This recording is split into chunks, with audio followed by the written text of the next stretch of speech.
पिछले दिनों जापान में जो हुआ, वो बोइंग 737-800 वाला वाकया। हाँ, जिसमें विमान अचानक हजारों फीट नीचे आ गया। बिल्कुल, ऑक्सीजन मास्क गिरे, लोग एकदम घबरा गए। सुनने में आया कुछ ने तो वसीयत तक लिख दी। हाँ, हालांकि बाद में पता चला कि वो एक तरह की कंट्रोल्ड इमरजेंसी लैंडिंग की तैयारी थी, मतलब प्रोसीडर था। लेकिन लोगों का जो डर था वो असल चीज है। एग्जैक्टली। वो दिखाता है कि बोइंग पर भरोसा मतलब कितना कम हो गया है। सही बात है। तो आज हम जरा इसी पर बात करेंगे। हमारे पास जो जानकारी है उसके आधार पर बोइंग के इस सफर को, इस गिरावट को समझने की कोशिश करेंगे। हाँ, और खासकर 737 मैक्स के बाद से तो। बिल्कुल, 737 मैक्स के संदर्भ में कैसे एक इंजीनियरिंग की इतनी बड़ी कंपनी यहां तक पहुंच गई। और देखिए, ये डर बेवजह भी नहीं है। आज जैसे ही बोइंग का जिक्र आता है, फौरन वो लायन एयर और इथियोपियन एयरलाइंस वाले हाथ से याद आ जाते हैं। हाँ, वो 737 मैक्स वाले 346 जाने गई थी उनमें। बिल्कुल। और फिर अभी हाल में वो अलास्का एयरलाइंस वाली घटना, जिसमें दरवाजे का प्लग ही उड़ गया हवा में। हाँ। तो अब कोई भी घटना होती है तो लोग उसे शक की नजर से ही देखते हैं। वो भरोसे वाली बात वो चली गई है। लेकिन ऐसा तो हमेशा से नहीं था ना।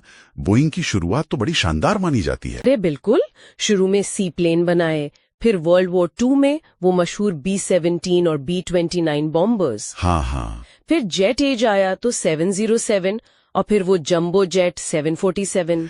क्वीन ऑफ द स्काईज, उसे तो यही कहते थे। बिल्कुल, कहते हैं उस जमाने में कंपनी इंजीनियर्स चलाते थे, मतलब क्वालिटी सबसे पहले। तो फिर गड़बड़ कहाँ से शुरू हुई? ज्यादातर लोग और हमारे स्रोत भी यही इशारा करते हैं कि 1997 का जो मर्जर था मैकडॉनल्ड डगलस के साथ, वो एक टर्निंग पॉइंट था। अच्छा। कैसे? उसके बाद ना कंपनी का पूरा कल्चर ही बदल गया। फोकस इंजीनियरिंग से हटकर फाइनेंस पर आ गया। मतलब पैसों पर, लागत कम करो, शेयर की कीमत बढ़ाओ। एग्जैक्टली। उसे कई लोग बीन काउंटर्स की जीत कहते हैं, मतलब जो सिर्फ हिसाब किताब देखते हैं, उनकी चली। यहां तक कि हेडक्वार्टर्स को सिएटल से शिकागो ले जाना, उसे भी इसी बदलाव का संकेत माना गया। कि फैसले लेने वाले उन लोगों से दूर हो गए जो असल में जहाज बनाते हैं। हाँ, कुछ वैसा ही, एक तरह की दूरी आ गई। तो क्या इसी बदली हुई सोच, इसी कल्चर का नतीजा था 737 मैक्स? हाँ, काफी हद तक। देखिए, एयरबस का A320 नियो आ गया था मार्केट में। तगड़ा कंपटीशन। हाँ, फ्यूल एफिशिएंट था वो काफी। बिल्कुल। अब बोइंग पे प्रेशर था। नया प्लेन डिजाइन करने में लगता टाइम और पैसा, तो उन्होंने क्या किया? शॉर्टकट लिया, कह सकते हैं। पुराने 737 के डिजाइन में ही नए, बड़े और ज्यादा फ्यूल एफिशिएंट इंजन्स फिट कर दिए। लेकिन ये इंजन बड़े थे तो फिट कैसे हुए? यहीं पर प्रॉब्लम शुरू हुई।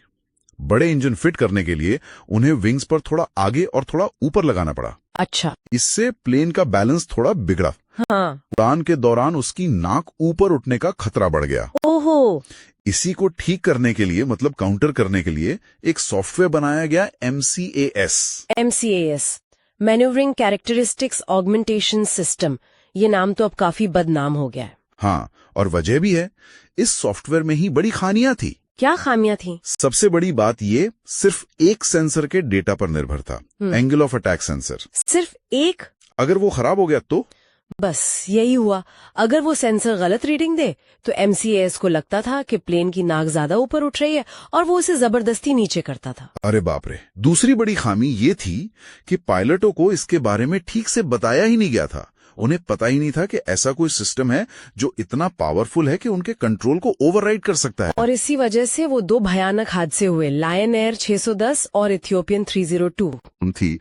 FAA यानी जो सर्टिफिकेशन एजेंसी है, उसकी प्रक्रिया में खामियां थी।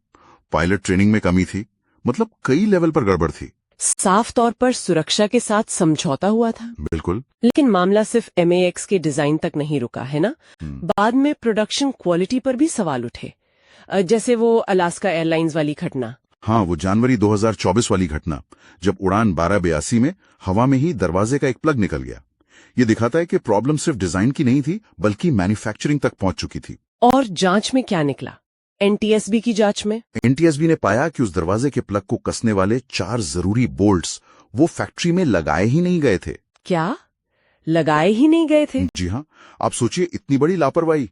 ये तो वाकई हैरान करने वाला है।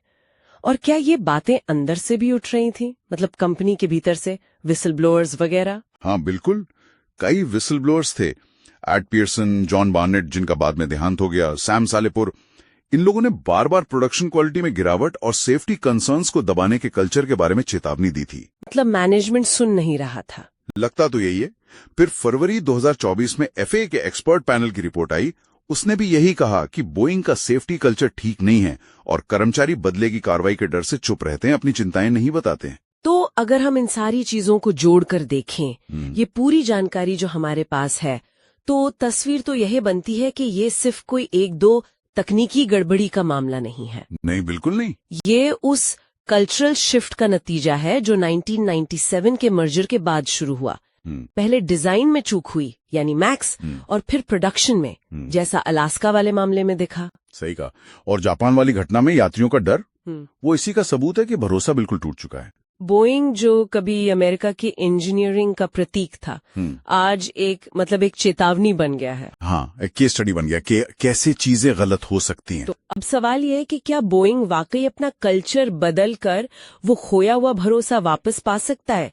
क्या सिर्फ कुछ प्रोसेस बदलने या लीडरशिप बदलने से ये हो पाएगा? ये बहुत बड़ा सवाल है, और शायद सोचने वाली बात यह भी है कि क्या सिर्फ बाहरी बदलाव काफी होंगे या कंपनी को अपनी जड़ों की तरफ लौटना होगा। मतलब वो ओरिजिनल इंजीनियरिंग वाली पहचान। हाँ, जिसे शायद उन्होंने कई दशक पहले पीछे छोड़ दिया था। शायद भविष्य की सुरक्षा इसी बात पर निर्भर करती है कि वो अपनी उस पहचान को फिर से खोज पाते हैं या नहीं।